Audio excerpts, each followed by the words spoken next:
Hey guys, Roman here. I'm back at it again with another airbrush tutorial, or just kind of a miniature tutorial at this point.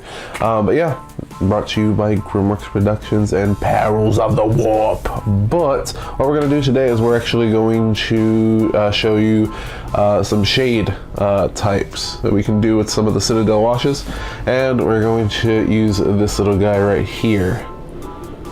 As you can see, in our last video we did gloss varnish on one of the test models. This guy was already done, so we're going to head up with that.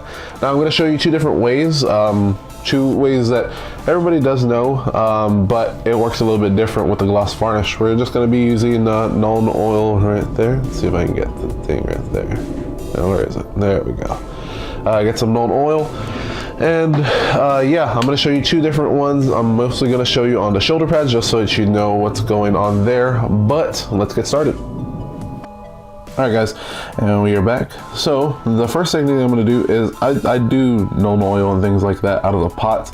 Unless it's something very light, then you'll want to use your Lame medium so that you can bring it down without giving it any kind of blotchiness. It just thins it down. But what we're going to do is get some of our Nuln oil. And the first technique is basically the quickest and dirtiest type. You can just go ahead and do that. So what you're looking for is for it to settle in the recesses, and we'll just do it on this arm too, so you can see different ways. But what I like to do is actually wipe off the excess, because I want the shoulder pads to be a little more bright and not as matted down. Oh, looks like we have a chip there. But yeah, what you're going to want to do is just dip your paintbrush in some water, and then you're going to want to wipe off that excess water on your brush and just keep it a little bit moist so that you can just move around the shade and it's not going onto the shoulder pad. You see all the shoulder pads still going to be bright, but in the little places right there, you're seeing a little more shade in there. Actually, you can see it down here. What's going on? It's probably falling to the back here. And the back is already, okay, so yeah. But yeah, you're gonna wanna do the same thing because I did it on the arm. You're gonna want to just wipe away kind of excess where you didn't want it. And that's the cool thing about the, when you do gloss varnishes, is that they tend to just fall into the recesses. Now that's one way, and that's the way that I usually do it.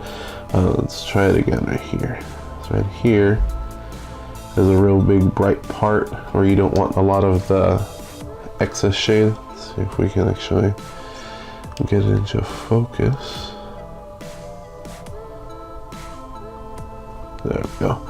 And yeah, like I said, just want to wick away with the moisture on your brush with some water. You just want to wick away the excess shade that you don't want. And it's going to stay in all those little spaces, like all those little crevices that they usually show you. So you see how that is. That's the quickest and the easiest way to do it, and it's my preferred way just because it's simpler. But on this shoulder pad, it's not going to be much different, but this is going to be a little more precise. You're going to use a smaller detail brush, and you'll just go ahead and paint them.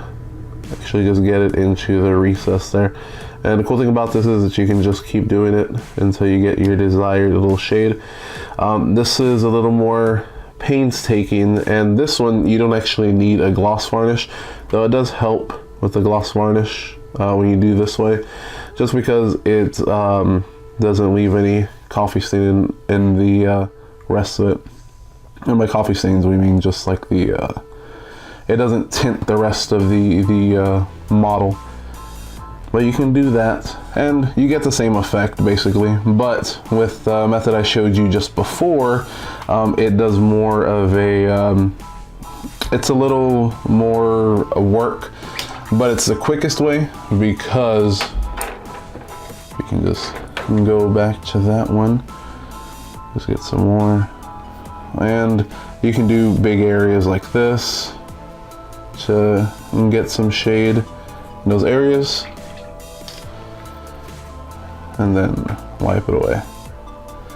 and maybe this isn't what you want to do, because with my Dark Angels, of course, they are a darker green, so you can't really tell when I do this, but on lighter models like let's say like my Blood Angels, which are, you know, the bright red, I do like to do the gloss varnish, and sometimes I'll even get some of the LA Awesome, and what I'll do is once I do like the dirty, where, you know, put it everywhere like this, I'll actually leave it that way, and then you can just come in with some LA Awesome and some Q-tips, and then don't do it too much. You don't want it to start pulling the LA Awesome to pull, and it starts it'll start eating away at the gloss varnish and then eat away at the paint that you did.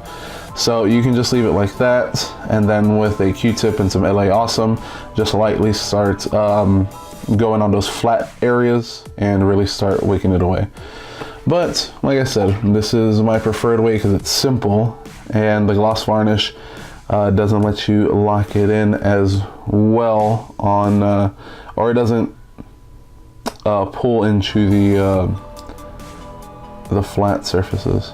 So yeah, that's pretty much it for the shading, and then you just let it dry and it'll do its thing. This one seems to, everything's ran off to the bottom. Yeah, you see at the bottom. But the thing about this is that this will actually dull down your gloss varnish, and that's a good thing, but I'm going to show you another way in the next video just to lock it off once everything is done. So I'm going to finish this model, and next week we're going to show you how to lock this off with a matte varnish or a satin varnish if you like that. But thanks for watching, and yeah, those are the two ways. Just pick which one is easiest for you, and yeah, hope you enjoyed. Oh, I almost forgot. In the comments below, go ahead and leave maybe some tips that maybe I would be not privy to, and yeah, just go ahead and comment below if this helped you out. If it didn't help you out, if there's something else that you want us to cover, something like that, go ahead and comment below. Don't forget to like, comment, and subscribe to the Grimworks channel at youtube.com/Grimworks. But either way, thanks for watching.